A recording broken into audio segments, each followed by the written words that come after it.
So hello anime lovers, स्वागत है आपका कोर्स एनिमे एक्सप्लेन्ड चैनल पे। और आज के इस वीडियो में मैं आपको डीमन स्लेयर सीजन 3 यानी स्वॉर्ड स्मिथ विलेज आर्क का एपिसोड 7 एक्सप्लेन करूंगा, जिसका नाम है ऑफिल विलन्स। पर अगर आपने अभी तक हमारे चैनल को सब्सक्राइब नहीं किया है तो कर लीजिए, ताकि आगे की वीडियोस आपको मिलते रहें। तो बिना किसी देरी के एपिसोड स्टार्ट करते हैं, लेट्स बिगिन।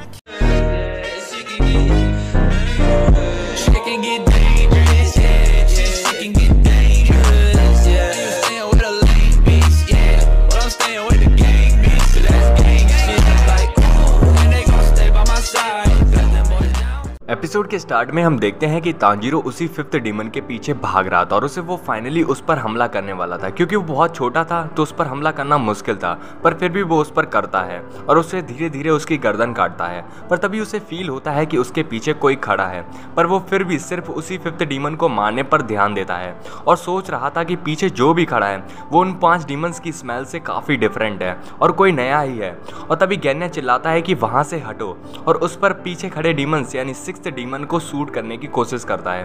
पर रास्ते में तांजीरो आ रहा था, क्योंकि उसे भी लग जाते अगर वो शूट करता तो वो रुक गया था। और वो फिर 6th डीमन, जिसका इमोशन हेट्रेड था, वो एक हाथों से स्टिक निकालता है और ड्रम पर बजाता है। और तभी हम देखते हैं कि वहां पर 3 बड़े बड़े लकड़ी के ड्रैगन्स बनते हैं जो कि जमीन से निकले थे और तांजीरो पर हमला करने लगते हैं। और वहीं पर हमें बहुत खूबसूरत सा एनिमेशन देखने को मिलता है। तांजीरो उससे बचने की कोशिश कर रहा था, पर तभी उसे नेजुको बचाती है, पर उसका बचाने के चक्कर में एक हाथ और एक पैर लकड़ी के ड्रैगन्स खा लेते हैं। पर वो थोड़ी देर में ही उन्हें वापस रीजनरेट कर लेती है। तांजीरो भी बच गया था और नेजुको भी। और तभी उनका ध्यान उस नए 6th डीमन पर जाता है, जो कि बोलता है कि जो तुम जैसा बेकार होता है वो कमजोरों को परेशान करता है, जो कि बहुत बेकार और गंदा है।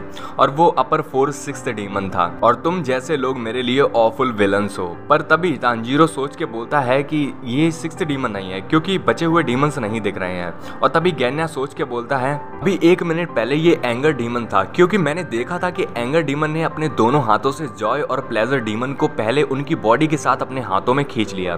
फिर उसने आजेट्सु यानी सौरो डीमन को भी यही करके खींचने वाला था कि सौरो डीमंस की आंखों में डर दिख रहा था और वो कुछ बोलना चाह रहा था। पर तब तक बहुत देर हो चुकी थी और एंगर डीमन उसे भी अपने अंदर खींच लेता है। फिर वो सबको फ्यूज करके एक न्यू डीमन में कन्वर्ट हो जाता है, जो कि काफी लॉजिकल भी लगता है। एंगर यानी गुस्से में तुम्हारे जॉय, प्लेजर एंड सौरो जैसे इमोशंस खत्म हो जाते हैं और एक नफरत यानी हेट्रेड जन्म लेती है, जो कि हुआ भी। और तभी गैन्या अपनी गन लोड करता है और बोलता है कि ये अलग नहीं हुए हैं, ऊपर से ये जवान हो गया है, ये एक बच्चा है और ये मेन बॉडी की तरह नहीं है। और तभी 6th डीमन एक ड्रम फिर से बजाता है और 5th डीमन फियर को अपनी लकड़ी के ड्रैगन्स में छुपा लेता है और तांजीरो उसे रोकने के लिए बोलता है। पर तभी वो डीमन सिर्फ उसकी तरफ देखता ही है कि तांजीरो सांस भी नहीं ले पा रहा था और उसकी दिल की धड़कन भी रुकने वाली थी, क्योंकि वो इतना ओवर पावर था। और गैन्या के तो पसीने छूट रहे थे। हेट्रेड डीमन बोलता है कि तुम्हें कोई प्रॉब्लम है जो मैं कर रहा हूँ, और वैसे भी तुम मेरे लिए ऑफुल विलन्स हो। और गैन्या सोचता है कि इसकी आवाज ही इतनी भारी है कि जिससे कि मैं अपने पैर नहीं हिला पा रहा हूँ। और तभी तांजीरो हिम्मत करके बोलता है कि ऐसा क्या है जो हमें विलन्स बना रहा है। और वो डीमन बोलता है क्योंकि तुम कमजोरों को परेशान करते हो और अभी तुमने अपने हाथ से भी छोटे को मारने की हिम्मत की है, जो कि एक बहुत बेकार और बुरा इंसान ही कर सकता है। तांजीरो चिल्लाता है कि कौन कमजोर है और कौन यहाँ पर छोटा है, ये सब मुझे मत समझाओ, क्योंकि मुझे स्मेल आ रही है कि तुमने अभी तक 100 नहीं बल्कि 200 नहीं जाने कितने अनगिनत लोगों को मारा है। और उन्होंने तुम्हारा क्या बिगाड़ा था और ऐसा क्या कर दिया था जिसे उन्हें अपनी जान देके चुकाना पड़ा। और ऐसे एक्ट मत करो कि तुम यहाँ पर विक्टिम हो और कुछ भी बोले जा रहे हो, और तुम इससे बच नहीं पाओगे, क्योंकि तुम एक बुरे डीमन हो और मैं तुम्हारा सर खुद काटूंगा। फिर अगले सीन में गैन्या कोशिश तो कर रहा था पर अपने हाथ तक नहीं हिला पा रहा था। और वो डीमन बोलता है कि तो यही कहना चाहते थे, अच्छा ये बताओ कि जो मैंने जितने लोगों तो अभी तक मारा है वो तुम्हारी फैमिली के मेंबर्स थे। तांजीरो मना करता है, तो तुम्हें इससे कोई प्रॉब्लम भी नहीं होनी चाहिए। तांजीरो बोलता है कि मैं ये नहीं कह रहा हूँ, पर जो लोग तुम आगे जाके मारने वाले हो मैं उन्हें बचाऊंगा। डीमन बोलता है कि उनसे भी तुम्हारा कोई रिलेशन नहीं है। पर तांजीरो बोलता है कि ये कोई लॉजिक नहीं हुआ, तुम बस अपने आप को सही बताने की कोशिश कर रहे हो, पर असल में तुम एक दरिंदे हो। और इसे सुन के डीमन उस पर गुस्से में हमला करता है। पर सीन चेंज होकर तोकितो पर आता है, जो कि अभी भी ग्योको की डीमन आर्ट में फंसा हुआ था। ग्योको को उसको ऐसी हालत में देख के बड़े मजे आ रहे थे, क्योंकि वो धीरे धीरे मरने वाला था। पर तब तक वो बोलता है कि मैं उस घर में चेक कर लेता हूँ कि ऐसा क्या है जो तुम उसे बचाने की इतनी कोशिश कर रहे हो, और वापस अपने घड़े में जाता है। तोकितो अपनी लंग्स की बची हुई एयर से मिस्ट ब्रीथिंग फर्स्ट फॉर्म का यूज करता है और उस वाटर पॉट को काटने की कोशिश कर रहा था, पर वो नहीं कर पाता क्योंकि एक तो पहली बात ऑक्सीजन बहुत कम थी, ऊपर से तलवार बहुत ब्लंट यानी खराब हो चुकी थी। और वो सोच के मास्टर कगाया से बोलता है कि सॉरी मास्टर, अब ये मुझसे नहीं हो पाएगा, मैं किसी को नहीं बचा पाया क्योंकि मुझे लगा यहाँ पर मेरी कोई मदद करने के लिए आएगा, पर ऐसा नहीं हुआ। आप यहाँ पर कोई 2 हासीरा और भेज दीजिए।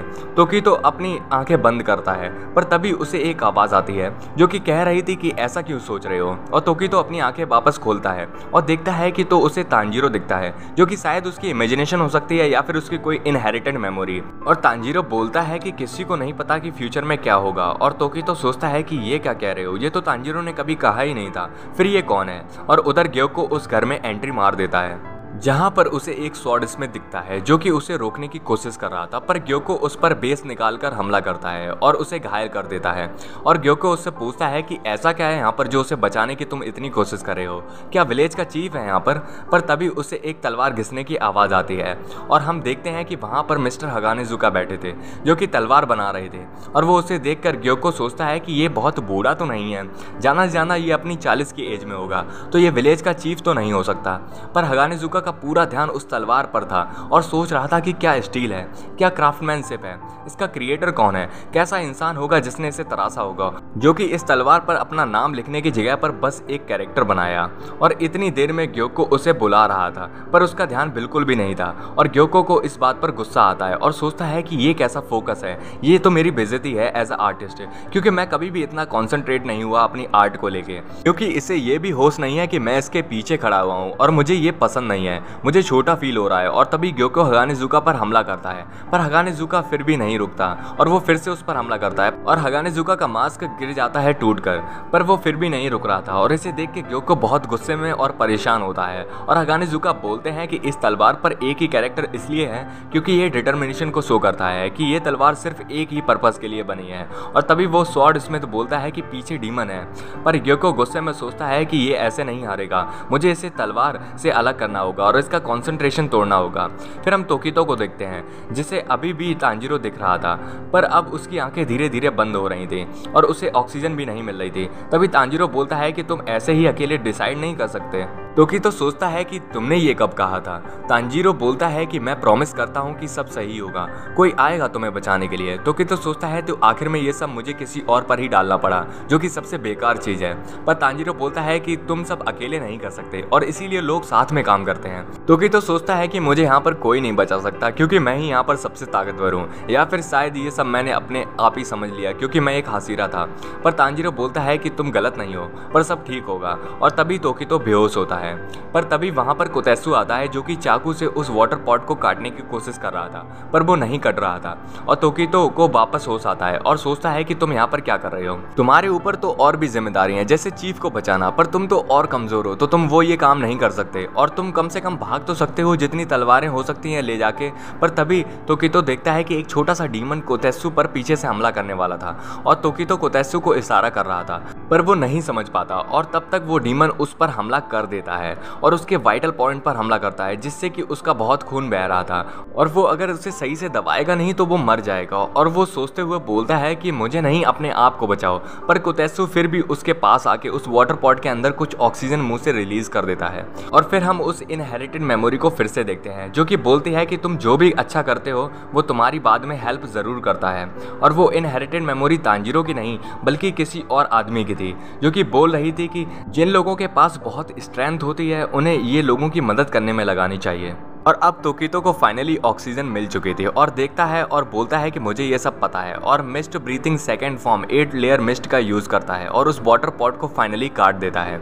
और सोचता है कि मुझे याद आया कि तांजीरो और मेरे डैड की आंखें एक जैसी यानी रेड कलर की थी, और यानी वो मेमोरी उसके डैड की थी। और यहीं पर ये एपिसोड खत्म होता है। वेल, तो ये एपिसोड गाइस मेरी तरफ से लेट है पर बहुत ही इंटरेस्टिंग और मजेदार था। और क्या ट्विस्ट पर ट्विस्ट आ रहे हैं, क्योंकि वो न्यू डीमन बहुत ही क्यूल है। और आपका उस डीमन के बारे में क्या ओपिनियन है हमें कमेंट करिए। और इधर मुइचिरो यानी तोकितो भी अब डीमन आर्ट से बाहर आ गया है, तो अब आगे और भी धमाल होने वाला है, जिसे जानने के लिए हमें नेक्स्ट एपिसोड देखना होगा, जो कि मैं जल्द ही अपलोड करूंगा। पर तब तक के लिए बाय बाय, सायोनारा एंड अरिगातो फॉर वॉचिंग।